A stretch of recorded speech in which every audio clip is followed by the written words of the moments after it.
नमस्कार, मेरा नाम आलोक है। आप लाइव स्ट्रीज देख रहे हैं। बिहार के 3.5 लाख नियोजित शिक्षकों को जो नई शर्तें उनकी मान ली गई हैं, जो नई सेवा शर्त है, उस पर सहमति दे दी है राज्य सरकार ने। कैबिनेट में इस प्रस्ताव को पास कर दिया गया है। उसके बाद से शिक्षकों में खासा उत्साह देखने को मिला है। लेकिन ऐसे में जो विपक्षी पार्टियां वो कह रही हैं कि चुनाव के वक्त नियोजित शिक्षकों को लॉलीपॉप दिखाने से कोई फ़ायदा नहीं है। वो दिन भी याद कीजिए जब आपने आंसू गैस के गोले उन पर दगवाए थे, लाठियां चलवाई थी। क्या कुछ कर रहे हैं आरजेडी और आरएसपी के प्रवक्ता, जरा सुनिए। बिहार सरकार ने चुनाव के समय लॉलीपॉप दिखा करके शिक्षकों की नाराजगी दूर करने का प्रयास किया है।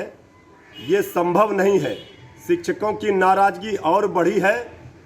शिक्षक समझदार वर्ग होते हैं और शिक्षकों को ये पता है कि सरकार ने उन्हें ठगा है। शिक्षक खुद ठगा हुआ महसूस कर रहे हैं। सरकार ने जो घोषणा किया उसको भी ठीक से अमल नहीं किया। सभी लोगों को ठगने का काम सरकार कर रही है। खिलाड़ियों को भी लॉलीपॉप दिखा रही है। ये नहीं बता रही है कि 6 वर्षों से खिलाड़ियों की नियुक्ति बंद क्यों थी, किन अधिकारियों के कारण ये बंद हुई नियुक्ति। उन अधिकारियों पर सरकार कार्रवाई करे। शिक्षक समझदार हैं। शिक्षकों को ये अच्छी तरह से पता है कि सरकार ने चुनाव के समय ये लॉलीपॉप दिखाया है। अब शिक्षकों की बारी है सरकार से बदला लेने की। हमारी सरकार आएगी, तेजस्वी यादव जी की सरकार शिक्षकों के हर मांग को पूरा करेगी। जो भी मांगे शिक्षकों की है उनको उचित मान और सम्मान मिलेगा। शिक्षकों पर बिहार सरकार ने लाठियां बरसाई थी, FIR किया था, अत्याचार किया था, वो हमारे शिक्षक बिहार के नहीं भूले हैं अभी तक। बिहार की सरकार ने नियोजित शिक्षकों को चुनाव से पहले एक लॉलीपॉप जरूर थमा दिया है। इतने वर्षों से नियोजित शिक्षक अपने हक की लड़ाई लड़ रहे थे, सड़क पर संघर्ष कर रहे थे, लेकिन उस वक्त इसी बिहार की सरकार के द्वारा उनका स्वागत आंसू गैस के गोलों और लाठी चार्ज के द्वारा होता था।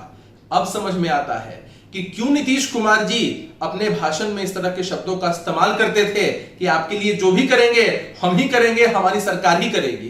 क्योंकि उनके मन में यह बात थी कि जो भी फैसला लेना होगा, जो भी शिगुफा देना होगा, चुनाव से पहले लेंगे, ऐन वक्त पर लेंगे, ताकि हम इसका कोई लाभ ले सकें। जरा सोचिए कि फैसला भी कैसा लिया है कि आपकी मांगों को हम आंशिक रूप से मानेंगे जरूर, लेकिन कब लागू करेंगे? 2021 में चुनाव के बाद। आमतौर पर जब भी इस तरह की मांगों पर विचार होता है और इसका कोई भी लाभ होता है तो उसका एरियर जोड़ कर दिया जाता है। जो भी समय नियोजित शिक्षकों ने अपने संघर्ष में बिताया है उसकी कोई कीमत तो सरकार समझती ही नहीं है, और अब कह रही है कि हम आंशिक रूप से आपकी मांगों को मानेंगे और 2021 से लागू करेंगे। मतलब लॉलीपॉप दिया जा रहा है कि भैया पहले आप हमें चुनाव में जितवाइए और उसके उपलक्ष्य में आपको हम यह उपहार चुनाव के बाद देंगे। अरे आप जानते हैं कि आपकी सरकार दोबारा सत्ता में आने वाली है। बिहार की सरकार इस बात से भली भांति परिचित है कि चंद दिनों की उनकी सरकार है, लेकिन वे लोग हर संभव प्रयास कर रहे हैं कि किस तरह से जनता को दिग्भ्रमित करके उसका लाभ लिया जाए। लेकिन नियोजित शिक्षक भाई इस बात को बहुत अच्छे से समझ रहे हैं कि उनकी हकमारी वर्षों से हुई है और अब भी हकमारी का ही प्रयास किया जा रहा है।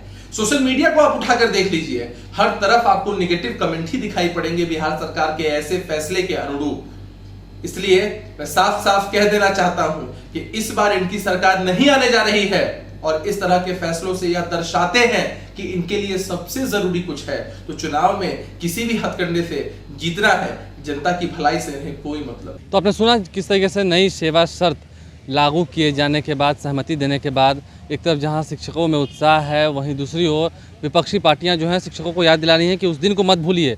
और ये भी कहा गया है कि 2021 के अप्रैल से इसे लागू किया जाएगा। यानी कि कहीं ना कहीं अभी भी आँख मिचौली का जो खेल है वो चल रहा है बिहार में शिक्षकों के साथ। ऐसे में शिक्षकों का गुस्सा क्या इस बार चुनाव में देखने को मिलेगा सरकार के खिलाफ, ये एक बड़ा सवाल है। आप लाइव स्ट्रीज का बन रहे हैं, हमारे चैनल को सब्सक्राइब कर लें, साथ साथ फेसबुक पेज भी लाइक करें। इसके अलावा ट्विटर हैंडल पर लाइव स्ट्रीज को फॉलो करें। धन्यवाद।